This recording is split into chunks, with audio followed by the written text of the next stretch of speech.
মেদিনীপুরের মানুষের জন্য কি বলতে চান? মেদিনীপুরে মানুষ হচ্ছে দেখো যে আমাদের ঈশ্বরচন্দ্র বিদ্যাসাগর আচ্ছা। আর যত আশীর্বাদ পুরো পশ্চিমবঙ্গের মধ্যে মেদিনীপুরেই দিয়ে গেছে।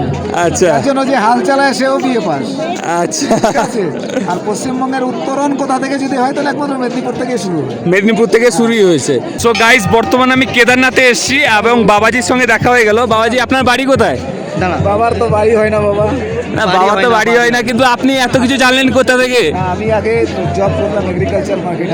আচ্ছা আচ্ছা আচ্ছা, এগ্রিকালচার অফিসার আপনি? ছিলাম না, অফিসার না বাবা, আচ্ছা। ওর মধ্যে যুক্ত ছিলাম। আচ্ছা আচ্ছা, তো যে কারণে আমাকে সারা পশ্চিমবঙ্গের যেখানে যেখানে তোমার আছে না সবাই আচ্ছা আর কিষাণ মান্ডি আছে না, হ্যাঁ, সেসব জায়গায় যেতে হতো। আর আপনি কাঁথি, রামনগরে এসব ব্যাপারে জানেন? সব চিনি, গান্ধী, পানিপারুল, দেপাল, সব জায়গায় তো দেখতে পাচ্ছেন কেদারনাথে একজন সাধু দেখা হয়ে গেল। তো কেদারনাথে এসে একজন সাধুর সঙ্গে দেখা হয়ে গেল। সমগ্র মেদিনীপুর চেনেন? এমন কোনো জায়গা নেই, জঙ্গলমহল থেকে শুরু করে গোপীবল্লভপুর, ঝাড়গ্রাম। আচ্ছা, মেদিনীপুরের মানুষের জন্য কি বলতে চান? মেদিনীপুরের মানুষ হচ্ছে দেখো যে আমাদের ঈশ্বরচন্দ্র বিদ্যাসাগর আচ্ছা। আর যত আশীর্বাদ পুরো পশ্চিমবঙ্গের মধ্যে মেদিনীপুরেই দিয়ে গেছে। আচ্ছা তার জন্য যে হাল চালায় সেও বিয়ে পাস। আচ্ছা, ঠিক আছে?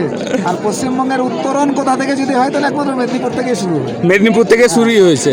যাই হোক। ঠিক আছে, নমো পার্বতী পতে, হর হর মহাদেব।